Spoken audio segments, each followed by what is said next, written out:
Hi guys, welcome to another BCG Daily Update. Today is actually Friday the 24th of April. We have done pretty much a month in lockdown here in the UK. It's beautiful 24 degrees I think outside, and it's about just coming up to 4 o'clock. Hey, it's also the first day of Ramadan.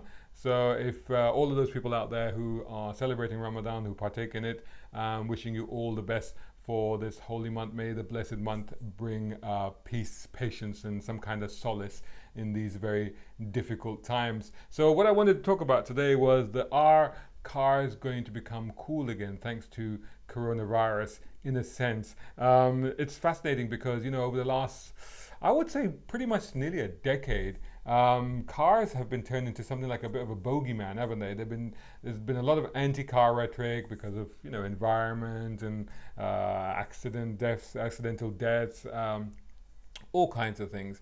And I wonder if that's going to flip round now. I'll come back to that.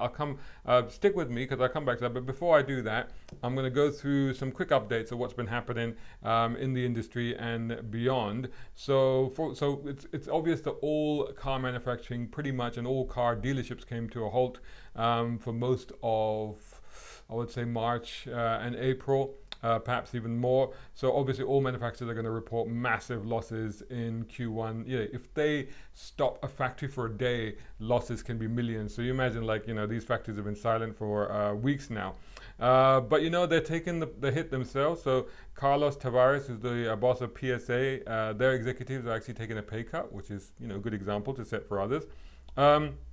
But of course now, as we start to see the light at the end of the tunnel and start to near the end of these restrictions or lockdowns, although they tell us things aren't ever going to go back to normal, at least not for quite a long time, manufacturers are beginning to resume activity. So Bentley is now delivering brand new flying spurs to all of its dealers in China are now open and they're getting these deliveries. China is pretty much open and running now. It's up and running. All the factories there are running. Renault is restarting production in France. Audi is going to be resuming production across Europe in the next few weeks. Volkswagen is resuming production of the ID. ID is their new electric car platform. They're going to be doing a range of cars on that. Nissan is resuming production in Barcelona. Nissan here, by the way, have been making, I think, gowns for the NHS. Jaguar Land Rover in May. Aston Martin also in May. Aston Martin also has been making a ton of equipment, a ton of PPE equipment for the NHS. So good up to them, big up to them. Seat is restarting production on 27 April. Now, something very interesting about what Seat is doing. Okay, they're starting production. Combined, that would be interesting. They're starting production in 27 April. They're going to be ramping up to full production by June, they're saying. Of course, they're going to go all the usual things that all the manufacturers are doing, in the factories: social distancing, face masks, hand sanitizers, so being very careful. But and the SEAT have done their bit as well. They've made 600 ventilators and thousands of face masks for the medical services in Spain. But they're going further. They're going to be doing their own COVID-19 tests on their own staff. There's 15,000 people. They're going to be doing 3,000 tests a week to test their own staff. So that's a heck of a move, and I think that's a very good idea. So what are manufacturers and PRs have been doing in this time? There's no car launches, there's no press drives, there's no test drive. What they're doing, they're still trying to create content. So some interesting things to check out. By the way, follow me on this stuff I've been posting up on my Facebook page. So Facebook, Brown Car Guy. So just search for that. I'll put links below in this video and all my social media links. Just search for hashtag Brown Car Guy across Instagram, Twitter, Facebook. You can't help but find me. Also browncarguy.com, and make sure you're subscribing to this channel as well. So Lotus is doing a podcast called Us Lot. I've been listening to that. That's been pretty good, actually. I've been enjoying a couple of those episodes. Really good. Kia's putting up videos on how to look after your car. I also did a full video on how to look after your car during lockdown. Go back through this feed and you'll find it. Fiat boss, the boss of Fiat for Europe, Middle East and Africa, is putting out videos about, he's answering questions about the new electric Fiat 500. Ferrari is doing a bunch of podcasts, Ferrari Museum, I should say, is doing a bunch of podcasts about the history of Ferrari. So that's fascinating for fans of the prancing horse. Rolls-Royce is doing a series of interviews with artists. Remember, they employ or they commission artists to create the art that goes into the dashboard of Phantom. So that's quite interesting. And what is it? The insurance company Chubb. How do you pronounce that? Chubb, C-H-U-B-B. Chubb. Chubb, whatever. They're launching Chubb Interviews podcast, and it's focused on classic cars. It's going to go out monthly, and it's presented by Jody Kidd, the model and racing driver. So a lot of these I've put up onto my Facebook page. Just go check it out there. Anyway, the most interesting thing that came out this week was actually a survey, and we've known for a while that the younger generation, they're more into smartphones, they're more into the internet, and of course they just use public transport, and you can't blame them because the cost of learning to drive, the cost of buying a car, insuring a car is so much more than it was, for example, when I got into cars. So it's put them off.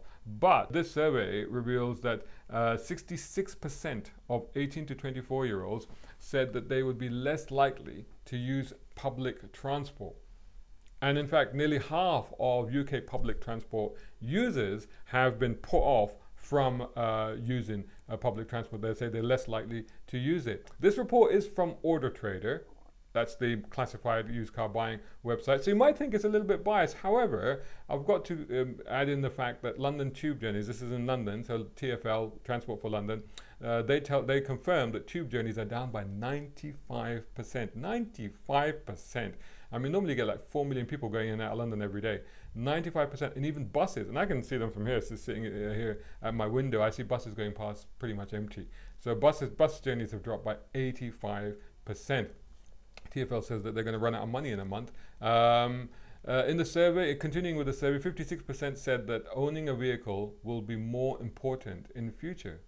That's really interesting. And what's even more surprising is that increases from 56% to 64% for people living in the city. In city, traditionally, where especially here in the UK, you need a vehicle less because of the advanced public transport system. So that's really interesting.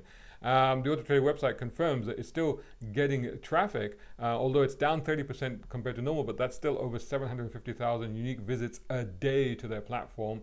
And a quarter of them, 25% of consumers surveyed, are researching their next car and are currently looking to purchase a vehicle now or as soon as they're able, once this all ends, to make a transaction, whilst over half, that's 57%, said that although they were looking to buy a car, they will delay the purchase until later to the year. Only 2% said that they will not buy a vehicle because of COVID-19, and that's probably because of financial conditions. This research was done 14 to 17 April, and they covered about 3,000 people, just so if you're worried about that. So what does this all mean for cars and car culture? There's another bit of information. Automotive analyst at Global Data, which is a leading data and analytics company. And they said that car makers are now thinking twice about driverless cars and the whole car sharing. Remember the idea is that we will have driverless cars. We can just, on an app, we'll order a car, it comes to us, we share it, we go off. We don't actually own cars anymore. And car sharing schemes where we just turn up and we hit a code and we get into a car.